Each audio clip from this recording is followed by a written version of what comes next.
তো নমস্কার বন্ধুরা, আশা করি সবাই ভালো আছেন। তো বন্ধুরা, এখন আমি যে ছবিটার বিষয়ে কথা বলবো, তো সেই ছবিটার নাম হলো খিলাড়ি, যেখানে লিড চরিত্রে আমরা অঙ্কুশ, নুসরাত, তাপস পাল, লাবণী সরকার, রজতাভ দত্ত সহ অনেককে দেখতে পাই। তো ছবিটা আমার কেমন লেগেছে, তো সেই বিষয় নিয়ে কথা বলবো।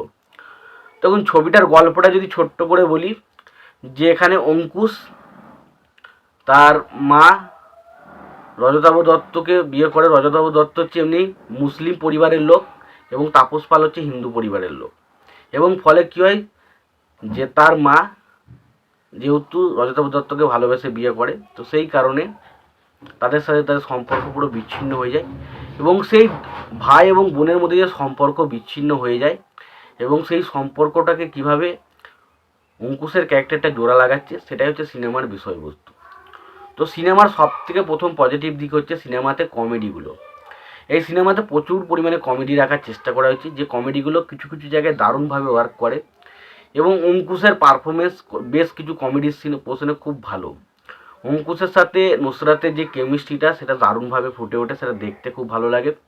সেগুলো মানে অঙ্কুশের সাথে নুসরাতের জুটিটা একটা একটা টাইম ছিল, যেই টাইমে অঙ্কুশ এবং নুসরাত জুটিকে আমরা দারুণভাবে পছন্দ করতাম। এবং বরাবর অঙ্কুশের সাথে অঙ্কুশের কোনো সিনেমা হলে সেই সিনেমাতে আমরা নুসরাতকে অবশ্যই দেখতে পেতাম। এবং নুসরাত এবং অঙ্কুশ ডেফিনেটলি তাদের যে জুটিটা ছিল, সেটা ডেফিনেটলি আমাদের কাছে একটা বিরাট চমকপ্রদ ছিল এবং খুব ভালো লাগতো জুটিটাকে দেখতে। এই ছবিটাও তাদের জুটিটাকে খুব সুন্দরভাবে ফুটে ওঠে। এবং কমেডিগুলো এখানে কিছু কিছু কমেডি আননেসেসারি আসে, তবে সত্যি কথা বলতে বেশ কিছু কমেডি রয়েছে যেগুলো কিন্তু ডেফিনেটলি খুব ভালো। সেই কমেডিগুলো দারুণভাবে আমাদের কাছে ওয়ার্ক করে। এবং পাশাপাশি বলতেই হবে, এখানে কাঞ্চন মল্লিক বা খরাজি মুখোপাধ্যায় যে কমেডির জায়গাটা বেশি সামলেছেন, এটা বলাই যায়। বাকি ছবিতে যে ভাই ভাইয়ের মধ্যে যে ভাই বোনের মধ্যে যে ইমোশনাল দৃশ্যগুলো, সেগুলো দারুণভাবে ফুটে ওঠে। যে মুহূর্তে এখন ধরুন তার বোনের প্রতি তার যে বিষয়টা দেখায় তাপস পালে, তারপরে ভেতরে ভেতরে সে বাইরে একটা কঠিন, কিন্তু ভেতরে সে প্রচণ্ড নরম। তো সেই জিনিসগুলো কিন্তু দারুণভাবে ফুটে ওঠে।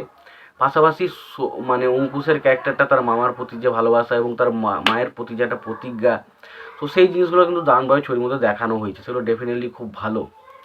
এবং পাশাপাশি বলতেই হবে ছবিতে গানগুলোর কথা। ডেফিনেটলি গানগুলোর বেশিরভাগ গানই গেছেন জুবিন গার্গ। গানগুলো কিন্তু ডেফিনেটলি খুব ভালো হচ্ছে। হতাম যদি দুষ্টু এক না ছোঁয়া, হতাম তো কে কাপড় সরিয়ে, তো সেই গানটা তো আগল আমি অলরেডি, বা কি দিয়ে বানাইছে তোরে ভগবান, বা একটা গান হয়েছে কিন্তু জয় দুর্গা ঠাকুর ঢাঙ্কুরা কুর, তুই তো সবার মা, তুই কোন লেভেলের কোন খেলাড়ি কেউ তো জানে না। ভাই আর একটা নুসরাতের সাথে একটা অঙ্কুশের একটা রোমান্টিক সং রয়েছে, বা একটা ড্যান্সিং সং রয়েছে। তো গানগুলো ডেফিনেটলি কিন্তু খুব ভালো। তু মেরা হার্ট বিট হ্যাঁ, তু সুপার ডুপার হিট হ্যাঁ।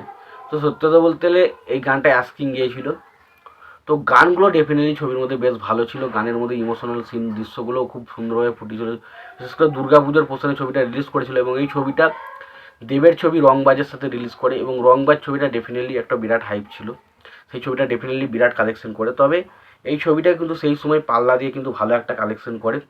এবং এই ছবিটা প্রায় আমরা দল বেঁধে প্রায় 15 থেকে 20 জন মিলে দেখতে গেছিলাম, ছবিটা দেখেছিলাম, বিশাল মজা পেয়েছিলাম। সত্যি কথা ছবিতে ডায়লগ বা সংলাপগুলো, পাগলা মাটি তোর একার, তো ওই জায়গাগুলো ডেফিনেটলি খুব ভালো লাগে। একটা সিন রয়েছে যেখানে আর কি অঙ্কুশ আর কি, সে তো মুসলিম, সে যখন নামাজ পড়ছে সেই মুহূর্তে গিয়ে মানে কাঞ্চনের ক্যারেক্টারটা তাকে ডেকে নিয়ে আসে, দেখো তোমাদের পুরোহিত কী করছে, নামাজ পড়ছে। তো সেটা সবাই দেখে, এবং তার পরবর্তী সময় সে একটা কী করে খ্রিস্টানদের সেই জায়গাটা কিন্তু চরম ছিল। তো ডেফিনেটলি ছবির মধ্যে যে দৃশ্যগুলো বা যে মোমেন্টামগুলো করা হয়েছিল, সেটা ডেফিনেটলি ভালো লাগে। এবং বাকি ছবির মধ্যে অনেক কিছু প্লট রয়েছে, সেটা আর বলতে চাই না, তাই এটুকু বলতে চাইছি ছবিটা ডেফিনেটলি ভালো ছবি, ভালো লাগতে পারে আপনাদের। যদি না দেখে থাকেন অবশ্যই দেখতে পারেন। আমাদেরকে আর যারা দেখেছেন আপনাদের কেমন লেগেছে ছবিটা অবশ্যই জানাবেন। ভিডিওটি যদি পছন্দ হয় লাইক কমেন্ট শেয়ার করে দেবেন। চ্যানেলটা নতুন হয়ে থাকলে অবশ্যই চ্যানেল সাবস্ক্রাইব করে নিয়ে পাশে বেল আইকন অবশ্যই প্রেস করে দেবেন। ভালো থাকবেন, সুস্থ থাকবেন, দেখা হচ্ছে পরে।